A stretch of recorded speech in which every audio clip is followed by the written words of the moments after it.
What's up? Big D. Coming back at you today. Uh, I want to talk about social media. I've been thinking about this for a couple days. I actually attempted to make a video and I got interrupted yesterday. And then after I got interrupted, I decided I wasn't going to talk about it. But being as how two people brought it up to me this morning, I feel like it's something someone's trying to tell me to talk about this. Before I get into that, I just want to let you know those videos where I was using colorful language, I took them down. And I apologize if I upset anyone, which most people probably put themselves around a lot worse language than that every day, but when I do it, I guess it's the end of the world, you know. But I'm going to try to keep it clean from now on. The whole point of doing those videos was to make a point that if you're not a cuss word, profanity is not a curse word. And if people accuse you of saying curse words and you're just saying fuck, that's the last time I'm going to say it, that's not a curse word. But they'll overlook something that's 10 times worse, 100 times worse. But that doesn't matter because people are always going to point their finger at you and judge you no matter what you do. You could be walking the straight and narrow on something and have a problem with it. So, back to social media. I got off of it about 6 months ago, off of Facebook. I had never had Twitter, Instagram, none of that. Facebook was enough crap for me, you know. But I just got back on. I haven't been looking at it like I used to. And yesterday, or 2 days ago, I had received a revelation on just how powerful of a weapon social media has been to society.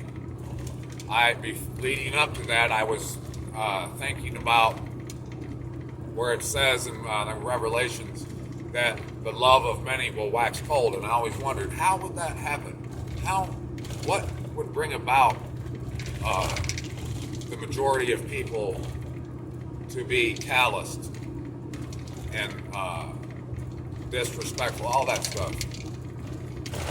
Well, I believe it has to do, mainly, a huge part of it has to do with social media. Why? Just think about how relationships are affected from social media. I know I've witnessed it. You probably witnessed it too. Say you're a guy, you're married.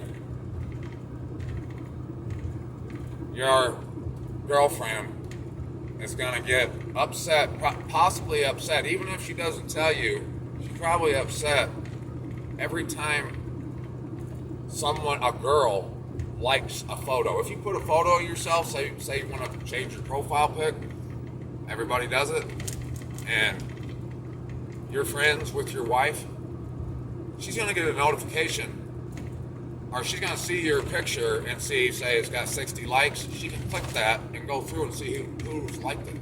And if she sees some chick in there, she's going to get upset. Now she's going to doubt you. She's going to and you haven't even done anything. You didn't do anything but put your picture up there. And now you've got an issue in your relationship. Same, vice versa. And comments. Just imagine the damage to society, to the relationships that comments have done, and likes. People say, no, it don't affect me that way. I've been there, I've said that too. Let me give you an example. If you walk in a room that's hot, and you say, I'm not gonna be hot, I'm gonna stay cool, nice and cool, cold. Is that gonna work out for you? Or are you gonna get hot? Or if it's cold, or you can say, I'm going to be warm when I get in here without putting no blankets or nothing on. You're going to be cold. It's just common sense. You go into social media, you're going to want to put a profile pic. You see everybody else putting a profile pic. You might make your profile pic a giraffe. Everyone else has their nice picture. Eventually, you're probably going to want to do it. And even if you don't, you might put a post up. Someone might like it, comment on it. Which is good. I mean, that's all good that you can interact with people. I'm not telling you not to be social. But is it constructive or destructive? If you go on social media, if you go on Facebook and you scroll up, say 50 posts, you're bound to see about 20 negative posts that you didn't have to see. The eyes are the window to the soul. If you see someone cursing, those words will be in your head. Hence why I took my posts down, or my videos down, where I was cursing. I understand that it might be volatile to some, and I should never be the source of someone's negativity. I want to bring a positive energy, and if I can do anything, I want to help. Therefore, I won't be using that language anymore on here. So, I want you to consider, if you're in a relationship especially, that I can guarantee you that the family is responsible for society being the way it is right now. We wonder why we've got all these problems in 2021. Think about all the children with no father or no mother. Divorces are skyrocketing. Why? Maybe there was a couple that was married, had 2 young children, and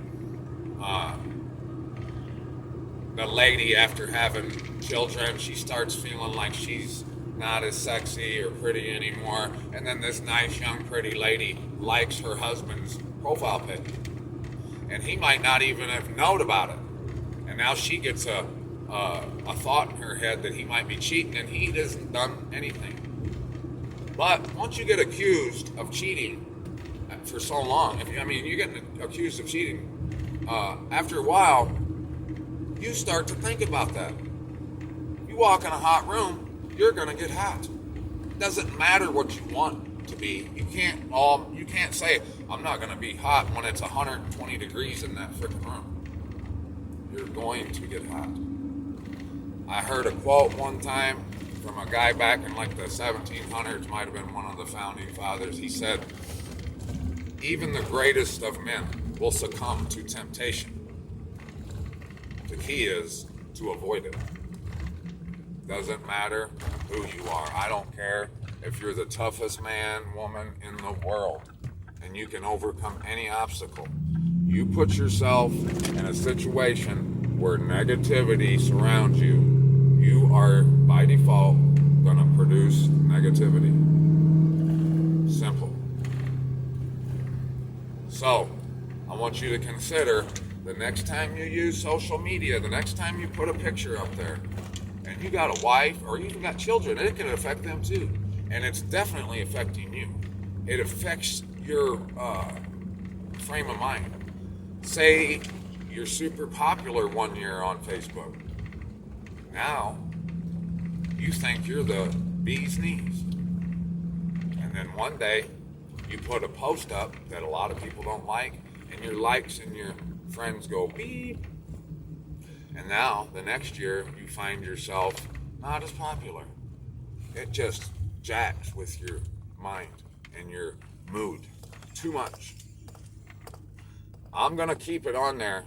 I have a small business, and I want to use it for advertisement. I'm going to see if I can't put my ads on there without a personal Facebook account. If I can, I will. If I can't, I'm going to look at it? Never, probably. And I'm not even in a relationship. But I don't want my mood, my energy to be affected. So, if I want to have a good vibe, good energy, I have to control what's coming into my windows.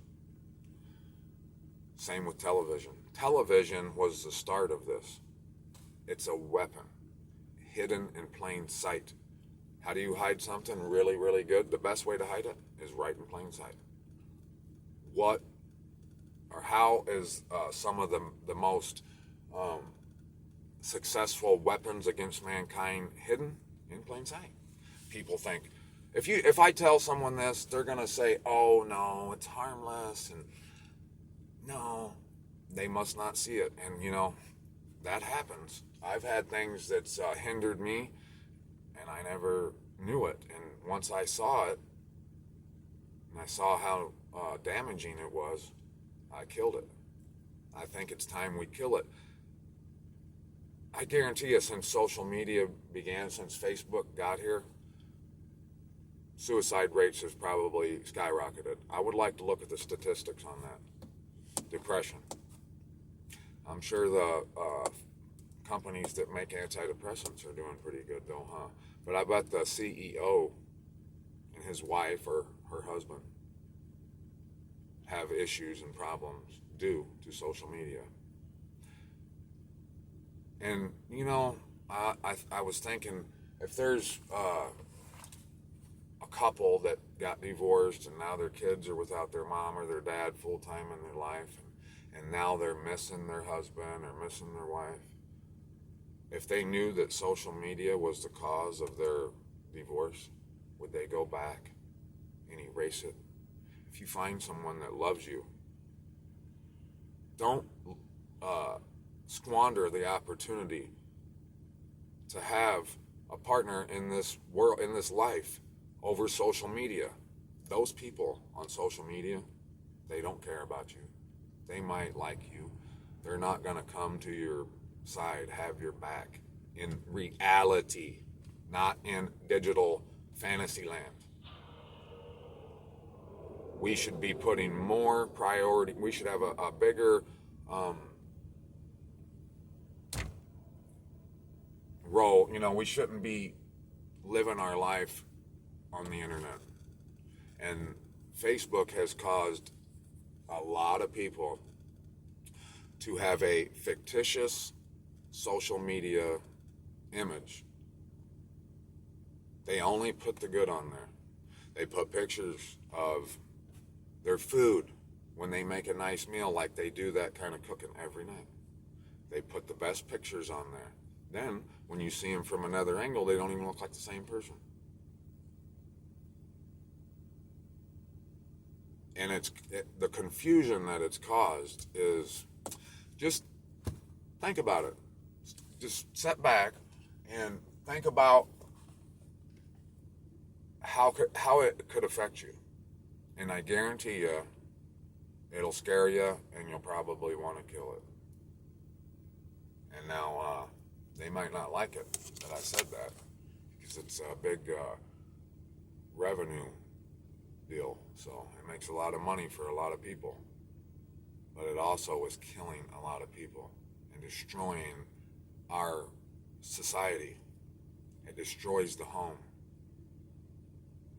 And even if a man and a woman don't get divorced, their relationship is nowhere near as good as it could be because of Facebook.